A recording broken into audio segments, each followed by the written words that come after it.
Waajjirri milishaa magaalaa Adaamaa hojii bara 2017 gamaggamuun karoora bara 2018 irratti mari'ate. Itti gaafatamaan waajjira milishaa magaalaa Adaamaa obbo Yaamii Jaanoo gabaasa dhiyeessaniin ciminni ture nageenya magaalaa kabachiisuu, rakkoo hawaasummaa caasaalee nageenyaa furuu, leenjii garaagaraa milishootaaf kennuufaa yoo ta'u, hanqinni ammoo milishootaa fi gaachana sirnaa muraasa biratti amalli gaariin dhabamuu fi harcaatiin jiraachuu ta'uu kaasan. Hojiileen gurguddoo karoora keessatti qabamanis olaantummaa seeraa kabachiisuu, bulchiinsa gaachana sirnaa fi milishaa sirreessuu, komii meeshaa gaachana sirnaa hiikuu, milishoota harka qalleeyyiif deeggarsa taasisuu fa'i jedhan. Hojiiwwan gurguddoon hojjennu kaayi bara 2018 keessatti taarraanee jiru.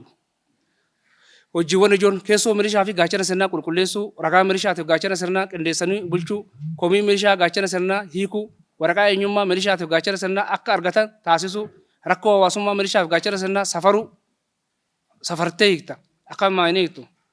Ragaa beenyaa milishaa qindeessuu, deeggarsa gaachana sirnaatiif taasisuu, milishaa maatii milishaatiif fayyadamummaa taasisuu, kan gaachana sirnaatiif akkasumas milishoota harka qalleeyyii ta'aniif deeggarsa taasisuu.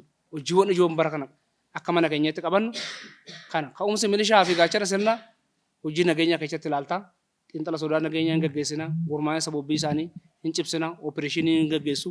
Milishoonnii fi gaachanni sirnaa gamaggama kanarratti argaman yaada kennaniin halkanii fi guyyaa osoo hin jedhiin hojii nageenyaa irratti bobba'aa jiraachuu himan. Haalli bobbii keenya, haalli bobbeessee caasaa nageenyaa ana keenya haala qindaa'aa ta'een kan gaachana sirnaa TPH poolisii taane milishaan haala qindaa'aa ta'een kan waliin deemaa jiru ta'uu isaati jechuudha. Hojii gaachana sirnaatii fi nageenya irratti gaachanni sirnaa qindoominaan milishaa fi poolisii qabatee guutuu nageenya irratti haala gaariidhaan hojii bara 2017 irratti dabarsinee jirra. Karoora akkaasiif qabanneetti raawwiin keenya 80 irra geenye jira. Haa ta'u malee bara dhufuuf bara 2018 karoora addaa qabannee jirra jechuudha nageenya mirkaneessuudhaaf.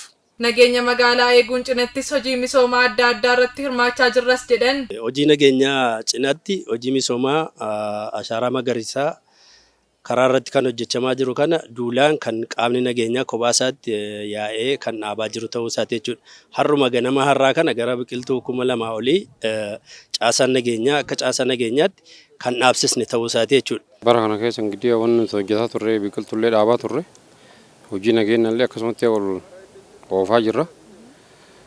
Biqiltuu kanas marraa sadimoo afur dhaabne fuulduratti kan gidiyaa cimnee tumaan hojjennaadha kaawwan keenya. Gaachanni sirnaadha akka kutaa magaalaa keenyatti misoomni inni irratti hirmaatiin hin jiru. Diigamana seeraa qabeensaatiin dhaabbii biqiltuutiin hirmaannuma gaggeeffamu keessattuu gaachanni sirnaa kan tafe hin jiru jechuudha. Milkaa'insa guutuu keessa hirmaataa turre jechuudha gaachanni sirnaadha.